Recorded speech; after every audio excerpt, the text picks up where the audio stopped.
It's time for Recipe of the Day.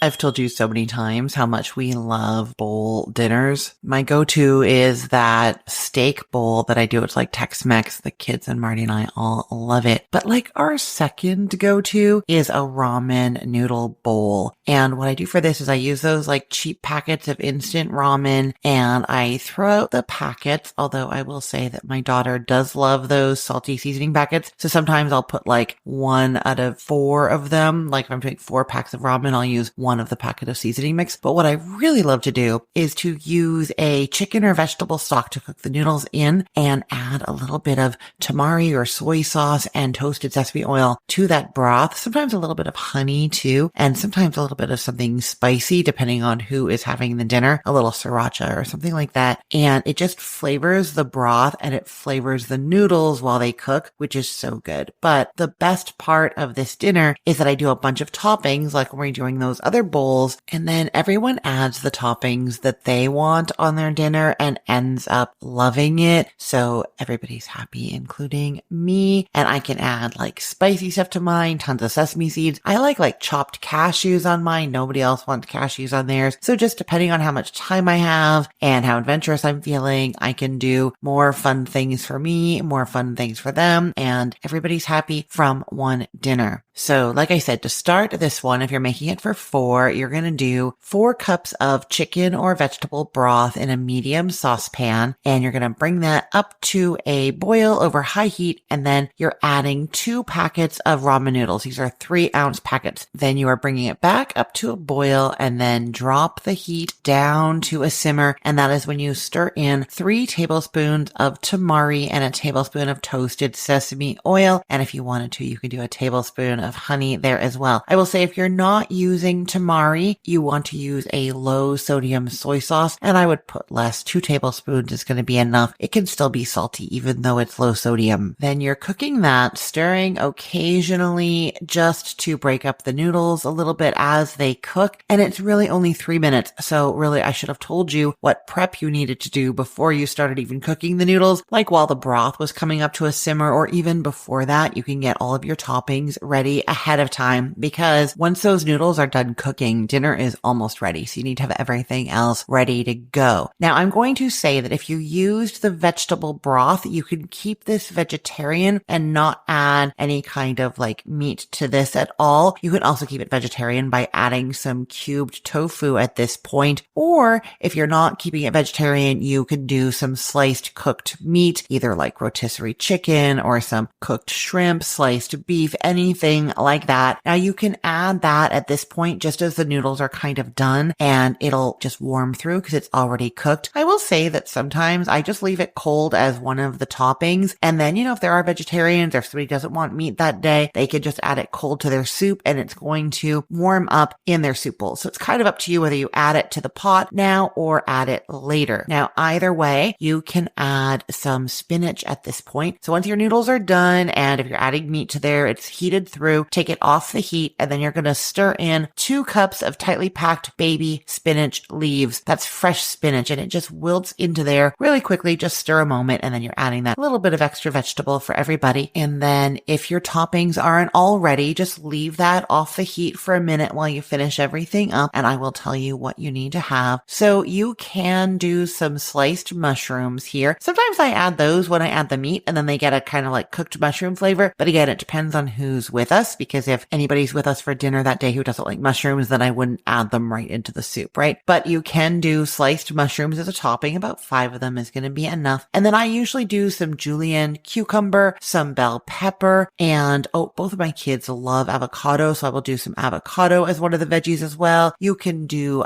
julienne carrots. You can even buy those already julienne. Another great idea for just quick toppings that are already ready to go is a bag of that shredded cabbage that you might use for coleslaw. That is going to be perfect in here. And not involve any prep, right? The other things that I like to have is some hard-boiled egg. You can hard-boil that yourself, or you can buy them already hard-boiled, or you can even do a quick scramble. That'll work as well. And I like to do some sliced green onion and some toasted sesame seeds. And like I said, other things you can do are sliced jalapenos. You can do those chopped cashews, really whatever toppings you want, you can have ready at this point. Okay, so now your noodles are cooked. They're still in the broth. You might have some meat warmed in there. You've got your spinach wilted in there, and you have all of these toppings. You get out your bowls. I like to put them with a plate underneath because there's like liquidy broth and everybody's adding their toppings and it kind of like swooshes around. So a bowl on a plate, and then I use tongs to scoop some noodles into each bowl and divide them between the four. It's just hard to get those long ramen noodles in a ladle. You know what I mean? So use some tongs, get them into each bowl. And once you have everybody's noodles into their bowls, you can add some of the broth liquid. Sometimes I'll tell you my daughter doesn't want the broth. She wants it more just like the noodle in a bowl with the toppings. So either way, broth or not. And then everybody adds their other toppings. You can do those hard-boiled eggs, chopped up or halved, and then whatever julienne vegetables people want, the green onions, anything like that. Oh, I'll tell you, Marty really likes sweet chili sauce on his. So having a bottle of sweet chili sauce on the side and maybe some sriracha if people want to make things spicy, that is great. And I use chopsticks for these because I love chopsticks with those long noodles. So a pair of chopsticks on the plate next to the bowl, and it's time to dig in. I will put the link to this recipe in the show notes for this podcast episode, or you can head to cookthestory.com/ROTD and get it there. Everything there is arranged by date, so it's helpful to know that today is May 1st of 2025. The other place you can get this link is in our Facebook group for this podcast. I post the recipe of the day link there every single day, so you can always be inspired about what to make that day or in the days ahead. Always great ideas coming your way. That group is at facebook.com/groups/recipeotd. I look forward to seeing you there. I'm Christine Pittman from cookthestory.com, thecookful.com, the all-new chicken cookbook, and from this podcast recipe of the day. I hope you have a great day. Let's get cooking.